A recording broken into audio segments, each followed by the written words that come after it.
Hi ಎಲ್ಲರಿಗೂ ನಮಸ್ಕಾರ. Welcome back to my YouTube channel. ಎಲ್ರು ಹೇಗಿದ್ದೀರಾ? ನಾನಂತೂ ಚೆನ್ನಾಗಿದ್ದೀನಿ. ಸೊ ಇವತ್ತು ಬೆಳಗ್ಗೆ ಎದ್ದ ತಕ್ಷಣ ವಿಡಿಯೋನ ಶುರು ಮಾಡ್ಕೊಂಡಿದ್ದೀನಿ. ಬೆಳಗ್ಗೆ ಎದ್ದ ತಕ್ಷಣ ಸ್ವಲ್ಪ ಬಿಸಿನೀರನ್ನ ಕಾಯಿಸ್ಕೊಂಡು ಅದಕ್ಕೆ ನಾನು ಏನು ಪೌಡರ್‌ನ ಮುಂಚೆನೇ ನಿಮಗೆ ತೋರಿಸಿದ್ದೀನಿ. ಅದನ್ನ ಮಾಡಿಟ್ಕೊಂಡಿದ್ದೆ. ಇದು ನುಗ್ಗೆ ಸೊಪ್ಪಿನ ಪೌಡರು. ನುಗ್ಗೆ ಸೊಪ್ಪು, ಮೆಂತೆ, ಜೀರಿಗೆ ಹಾಗೆ ಮುಟ್ರುಮುನಿ ಸೊಪ್ಪು ಎಲ್ಲದನ್ನು ಹಾಕಿ ಒಂದು ಪೌಡ್ರ್ ಮಾಡಿ ಇಟ್ಕೊಂಡಿರ್ತೀನಿ. ಅದನ್ನು ವಾರದಲ್ಲಿ 3 ಸಲ ಇಲ್ಲ 4 ಸಲ ಸ್ವಲ್ಪ ಬಿಸಿನೀರಿಗೆ ಹಾಕ್ಕೊಂಡು ಕುಡಿಯೋದ್ರಿಂದ ಆರೋಗ್ಯಕ್ಕೆ ತುಂಬ ಒಳ್ಳೆಯದು. ಹಾಗೆ ಬಿ-ಪಿ, ಶುಗರ್ ಎಲ್ಲದನ್ನು ಕಂಟ್ರೋಲ್ ಮಾಡುತ್ತೆ. ಹಾಗೆ ಬಿ-ಪಿ, ಶುಗರ್ ಬರದೇ ಇರೋರಿಗೆ ಬರದೇ ಇರೋ ಥರ ನೋಡ್ಕೊಳ್ಳುತ್ತೆ. ಸೊ ಅದಾದ್ಮೇಲೆ ಸ್ವಲ್ಪ ಬಿಸಿನೀರು ಕುಡಿದೆ.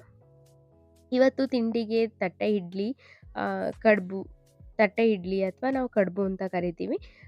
ಅದ್ರ ಜೊತೆಗೆ ಕಾಯಿ ಚಟ್ನಿ ಮಾಡ್ತಾ ಇದ್ದೆ. ನಿಮಗೆ ಕಾಯಿ ಚಟ್ನಿ ನಮ್ಮ ಕಡೆ ಹೇಗೆ ಮಾಡ್ತೀವಿ ಅಂತ ತೋರಿಸ್ತೀನಿ ಬನ್ನಿ. ಹಾಗೆ ನಮ್ಮ ಕಡೆ ತೆಂಗಿನಕಾಯಿ ಎಲ್ಲ ತುಂಬ ಜಾಸ್ತಿ ಯೂಸ್ ಮಾಡೋದ್ರಿಂದ ಎಲ್ಲರ ಮನೆಯಲ್ಲೂ ಈ ಚಟ್ನಿ ರೆಗ್ಯುಲರ್ ಆಗಿ ಇದ್ದೇ ಇರುತ್ತೆ. ಸ್ವಲ್ಪ ಮೆಣಸಿನಕಾಯಿ, ಕರಿಬೇವನ್ನ ಚೆನ್ನಾಗಿ ಹುರ್ಕೋಬೇಕು. ಯಾವುದೇ ಥರದ ಎಣ್ಣೆನ ಹಾಕ್ಕೊಂಡಿಲ್ಲ. ಅದಕ್ಕೆ ಸ್ವಲ್ಪ ಉಪ್ಪು, ಜೀರಿಗೆ, ಹುಣಸೆಹಣ್ಣು ಹಾಗೆ ಕೊತ್ತಂಬರಿ ಸೊಪ್ಪು, ಸ್ವಲ್ಪ ಬೆಳ್ಳುಳ್ಳಿ ಹಾಗೆ ತೆಂಗಿನಕಾಯಿ ಮೇನ್ ಬೇಕಾಗಿರೋದೇ ತೆಂಗಿನಕಾಯಿ. ಇದಕ್ಕೆ ಯಾವುದೇ ತರಹದ ನೀರನ್ನ ಹಾಕ್ಕೊಳ್ದಲೆ ಮಿಕ್ಸಿಲಾದರೂ ರುಬ್ಕೋಬೋದು. ಹೀಗೆ ಒರಳ್ಕಲ್ಲು ಇರುತ್ತಲ್ಲ ಅದರಲ್ಲಾದರೂ ರುಬ್ಕೋಬೋದು. ನಾನು ಈ ಚಟ್ನಿನ ಮಿಕ್ಸಿಲಿ ಅಷ್ಟು ರುಬ್ಬೋದಿಲ್ಲ. ಒರಳ್ಕಲ್ಲಲ್ಲೇ ರುಬ್ಬೋದು. ಚೆನ್ನಾಗಿರುತ್ತೆ, ಟೇಸ್ಟು ತುಂಬ ಚೆನ್ನಾಗಿರುತ್ತೆ.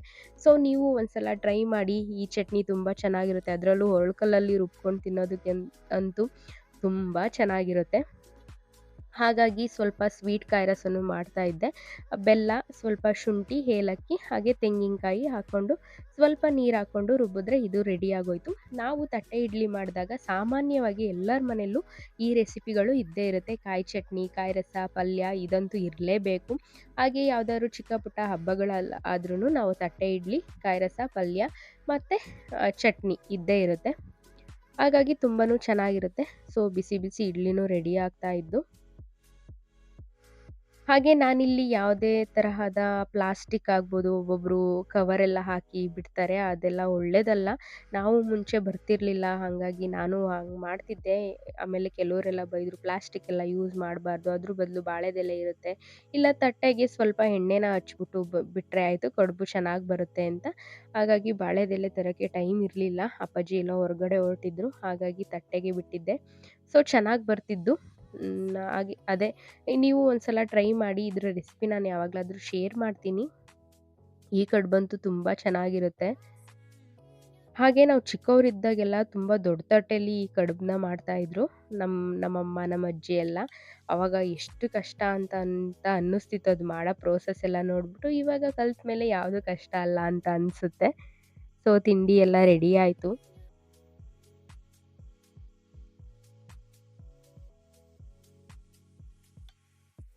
ಬಿಸಿ ಬಿಸಿಯಾದ ಕಡುಬು, ಪಲ್ಯ, ಚಟ್ನಿ, ಕಾಯಿ ರಸ ರೆಡಿ.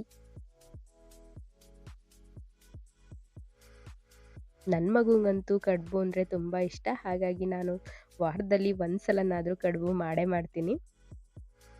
ಹಾಗೆ ಇದನ್ನು ಸುಟ್ಕೊಂಡು ತಿನ್ನೋದ್ರಿಂದ ತುಂಬ ಚೆನ್ನಾಗಿರುತ್ತೆ. ತಿಂಡಿ ಎಲ್ಲ ಮುಗಿಸಿ ಸ್ವಲ್ಪ ಫ್ರೂಟ್ಸ್ ಇತ್ತು, ಪಪ್ಪಾಯ, ಅದನ್ನು ಕಟ್ ಮಾಡೋಣ ಅಂತೆಲ್ಲ ರೆಡಿ ಮಾಡ್ಕೊಳ್ತಾ ಇದ್ದೆ. ಸ್ವಲ್ಪ ಜಾಸ್ತಿ ಹಣ್ಣಾಗ್ಬಿಟ್ಟಿತ್ತು. ಕಟ್ ಮಾಡೋದಕ್ಕೆ ಟೈಮೇ ಸಿಕ್ಕಿರಲಿಲ್ಲ. ಅದಕ್ಕೆ ಇದನ್ನು ಕಟ್ ಮಾಡಿಕೊಂಡ್ರೆ ತಿಂಡಿ ಜೊತೆ ತಿಂದ್ಕೊಳ್ತಾರೆ ಅಂತ ಕಟ್ ಮಾಡ್ತಾ ಇದ್ದೆ. ತಿಂಡಿ ಎಲ್ಲ ಮುಗಿಸಿ ನನ್ನ ಫ್ರೆಂಡ್ ಬಂದಿದ್ಲು. ಸೊ ಅವ್ರ ಮನೆ ಹತ್ರ ಬಂದಿದ್ದೆ. ಅವ್ರ ಮನೆ ಹತ್ರ ಒಂದು ಗುಲಾಬಿ ಗಿಡ ಇತ್ತು. ತುಂಬ ಚೆನ್ನಾಗಿ ಹೂವು ಬಿಟ್ಟಿತ್ತು. ಅದಕ್ಕೆ ಹೇಳ್ತಾ ಇದ್ದೆ, ನನಗೂ ಕೊಡು, ಕಡ್ಡಿನ ಹಾಕ್ಕೊಳ್ತೀನಿ ಅಂತ. ಅದಕ್ಕೆ ಸರಿ ತೊಗೊಂಡೋಗುವಂತೆ ಅಂತ ಹೇಳ್ತಿದ್ವು. ಆ ಹೂವಂತೂ ಅಷ್ಟು ಚೆನ್ನಾಗಿತ್ತು ಅಂದರೆ ನಮ್ಮ ಮನೆ ಹತ್ರ ಇದು ಇರಲೇ ಇಲ್ಲ. ಸೊ ಹಾಗಾಗಿ ಅದನ್ನು ತೊಗೊಂಡು ಬಂದೆ.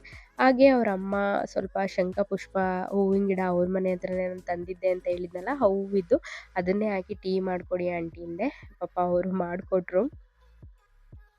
ತುಂಬ ಚೆನ್ನಾಗಿರುತ್ತೆ ಆ ಟೀನು. ಅಲ್ಲಿ ಸ್ವಲ್ಪ ಹೊತ್ತು ಕೂತ್ಕೊಂಡು ಮಾತಾಡಿ ಹಾಗೆ ನಮ್ಮ ಮನೆಗೆ ಬಂದ್ವಿ. ಅವ್ರ ಮನೇಲಿ ಕೂತ್ಕೊಂಡು ಸುಮಾರು 2 ಗಂಟೆವರೆಗೂ ಅಲ್ಲೇ ಇದ್ವಿ. ಹಾಗಾಗಿ ಬಾ ನಮ್ಮ ಮನೆ ಹತ್ರ ಹೋಗೋಣ ಅಂತ ನನ್ನ ಫ್ರೆಂಡ್ನು ಕರ್ಕೊಂಡು ಬಂದೆ. ಹಾಗೆ ಸ್ವಲ್ಪ ಕಿತ್ತಳೆ ಹಣ್ಣಿದ್ದು ಅದನ್ನೆಲ್ಲ ಈ ಥರ ಪೀಸ್ ಮಾಡಿಬಿಟ್ಟು ಅದಕ್ಕೆ ಸ್ವಲ್ಪ ಉಪ್ಪು ಹಾಗೆ ಖಾರದ ಪುಡಿ ಹಾಕಿ ತಿಂತಾ ಇದ್ವಿ.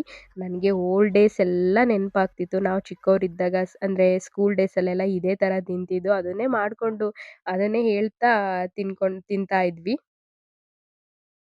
ಹಾಗೆ ಸ್ವಲ್ಪ ಫೀಡ್ ಎಲ್ಲ ಖಾಲಿಯಾಗಿತ್ತು ಹಸುಗೆ. ಮನೇಲಿ ಸ್ವಲ್ಪ ರೈಸು ಖಾಲಿಯಾಗಿತ್ತು. ಹಾಗಾಗಿ ಅಣ್ಣ ನಾನು ಹೋಗಿದ್ವಿ ತರೋಣ ಅಂತ. ಈಗಂತೂ ಹಾಲಾಗ್ತಿರೋದ್ರಿಂದ ಫೀಡ್ ಒನ್ ಟೈಮ್ ಇಲ್ಲ ಅಂತಂದ್ರುನು ಹಾಲು ಅದು ರೈಸ್ ಆಗಕ್ಕೆ 2, 3 ದಿನ ಬೇಕಾಗುತ್ತೆ. ಹಾಗಾಗಿ ಸ್ವಲ್ಪ ಇದ್ದಂಗೆನೆ ತಂದು ಇಟ್ಕೊಂಡ್ಬಿಡ್ತೀವಿ.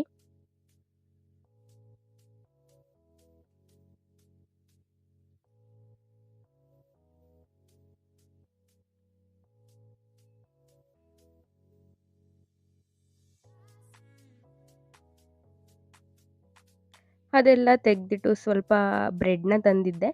ನಾನು ಯಾವಾಗಲೂ ಬ್ರೆಡ್ ತಂದಾಗ 2, 3 ಪೌಂಡ್ ತಂದ್ಬಿಡ್ತೀನಿ. ಯಾಕಂತಂದ್ರೆ ನಮ್ಮ ಹಸು ಈ ಹುಳಿಗೆ ಸ್ವಲ್ಪ ಬ್ರೆಡ್ಡು ಅಂದ್ರೆ ಇಷ್ಟ. ನಾನು ಯಾವಾಗ ತಂದ್ರೂ ಒಳಗಡೆನೆ ನೋಡ್ತಿರ್ತಾಳೆ. ಸೊ ಹಾಗಾಗಿ ಅವ್ರಿಗೆ ಎಕ್ಸ್ಟ್ರಾ 1 ಪೌಂಡ್ ಅಂತ ತಂದ್ಬಿಡ್ತೀನಿ. ಎಲ್ಲದಕ್ಕೂ ಶೇರ್ ಮಾಡಿ ಅವಕ್ಕೊಂದು 2, 2 ಪೀಸು ಇವಳಿಗೆ ಸ್ವಲ್ಪ ಜಾಸ್ತಿ ಕೊಡ್ತೀನಿ ಇವಳಿಗಿಷ್ಟ. ಹಾಗಾಗಿ ಅವಕ್ಕೂ ಎಲ್ಲ ತಿನ್ನಿಸಿ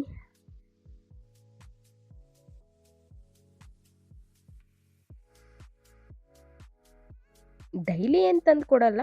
ವಾರದಲ್ಲಿ ಒಂದ್ಸಲನಾದ್ರೂ ತಂದು ಮನೆಗೆ ತರ್ತೀವಲ್ಲ, ಆವಾಗ ಒಂದ್ 2 ಪೌಂಡ್ ಎಕ್ಸ್ಟ್ರಾ ತಂದ್ರೆ ಆಯ್ತು. ಅವು ತಿಂತವೆ. ಗೊತ್ತಾಗೋಗ್ಬಿಡುತ್ತೆ ನಾನು ಕವರ್ ತಂದ್ರೆ ಸಾಕು, ಏನೋ ತಂದಿದ್ದಾಳೆ ಅಂತ ನೋಡ್ತಿರ್ತವೆ ಒಳಗಡೆನೆ. ಹಾಗಾಗಿ ಅವು ನೋಡೋದ್ ನೋಡಿರೆ ಬಿಟ್ಟು ತಿನ್ನೋದಿಕ್ಕೆ ಮನ್ಸು ಬರಲ್ಲ. ಹಾಗಾಗಿ ಅವಕ್ಕೂ 1 ಪೌಂಡ್ ಅಂತ ಎತ್ತಿಟ್ಬಿಡ್ತೀವಿ.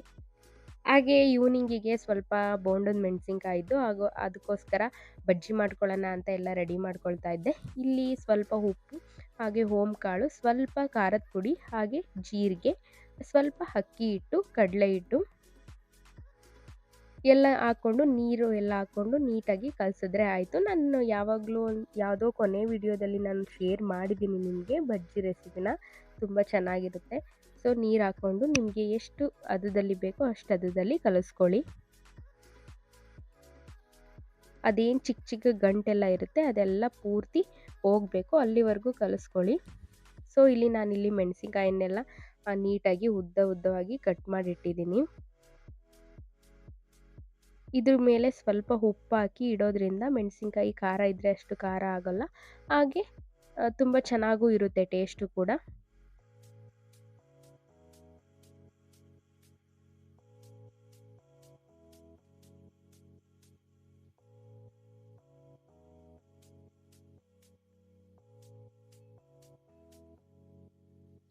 ಹಾಗೆ ಇಲ್ಲಿ ಎಣ್ಣೆನೂ ಕಾಯಕ್ಕಿಟ್ಟಿದ್ದೀನಿ.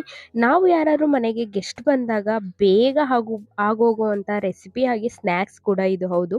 ಈ ಕಡೆ ಬೇಕಾದರೆ ಎಣ್ಣೆನ ಕಾಯಕ್ಕಿಟ್ಟು ಆ ಕಡೆ ಮೆಣಸಿಕಾಯಿ ಬಜ್ಜಿಗೆ ರೆಡಿ ಮಾಡ್ಕೊಬಿಡ್ಬೋದು, ಬೇಗ ಆಗೋಗ್ಬಿಡುತ್ತೆ. ಹಾಗೆ ಸಂಜೆ ಸ್ನ್ಯಾಕ್ಸಿಗೂ ಅಷ್ಟೇ ಏನಾದರೂ ಯಾರಾದರೂ ಕೇಳಿದ್ರೆ ತಟ್ಟಂತ ಮಾಡಿಕೊಟ್ಬಿಡ್ಬೋದು ಮೆಣಸಿಕಾಯಿ ಇದ್ದರೆ. ಹಾಗೆ ಎಣ್ಣೆ ಕಾದಾದ್ಮೇಲೆ ಸ್ವಲ್ಪ ಬಿಟ್ಟು ನೋಡ್ತೀನಿ, ಅದು ಮೇಲೆ ಬಂದಮೇಲೆ ಮತ್ತೆ ಎಲ್ಲ ಬಜ್ಜಿನೂ ಬಿಡ್ತೀನಿ.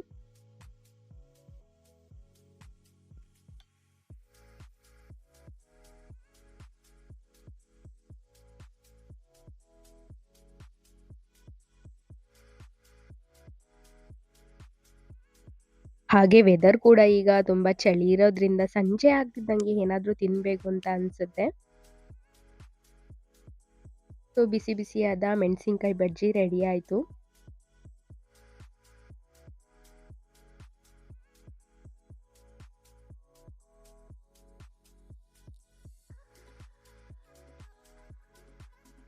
ಬಿಸಿ ಬಿಸಿಯಾದ ಮೆಣಸಿನ್ಕಾಯಿ ಬಜ್ಜಿ ರೆಡಿ ಆಯಿತು. ನಮಗಂತೂ ಈ ಮೆಣಸಿನ್ಕಾಯಿ ಬಜ್ಜಿ ಜೊತೆ ಮಂಡಕ್ಕಿ ಖಾರ ಇರಲೇಬೇಕು. ಎಲ್ಲರ ಮನೇಲೂ ನಮ್ಮ ಕಡೆ ಪುರಿ ಖಾರ ಏನಿಲ್ಲ ಅಂತಂದ್ರೂ ಅವು ಇದ್ದೇ ಇರ್ತವೆ. ಸೊ ಬೋಂಡ ಮಾಡಿದಾಗಂತೂ ಮೆಣಸಿನ್ಕಾಯಿ ಬಜ್ಜಿ ಆಗಿರ್ಬೋದು, ಈರುಳ್ಳಿ ಬಜ್ಜಿ ಆಗಿರ್ಬೋದು, ಯಾವುದೇ ತರಹದ ಬೋಂಡ ಮಾಡಿದಾಗಂತೂ ಎಲ್ಲರ ಮನೆಯಲ್ಲೂ ಪುರಿ ಮತ್ತು ಖಾರ ಇರಲೇಬೇಕು. ಈ ಕಡೆ ಎಲ್ಲ ಪುರಿ ಖಾರ ಬಜ್ಜಿ ಲವರ್ಸೇ ಜಾಸ್ತಿ. ಸೊ ಇಲ್ಲಿಗೆ ವಿಡಿಯೋನ ಎಂಡ್ ಮಾಡ್ತಾ ಇದ್ದೀನಿ. ಹೋಗಿ ವಿಡಿಯೋನ ನೋಡಿ, ಹಾಗೆ ಲೈಕ್, ಶೇರ್, ಕಮೆಂಟ್ ಹಾಗೆ ಸಬ್ಸ್ಕ್ರೈಬ್ ಮಾಡ್ಕೊಳ್ಳೋದಂತೂ ಮರಿಬೇಡಿ. ಪ್ಲೀಸ್ ಸಬ್ಸ್ಕ್ರೈಬ್ ಮಾಡಿಕೊಂಡು ವಿಡಿಯೋನ ನೋಡಿ. Bye friends.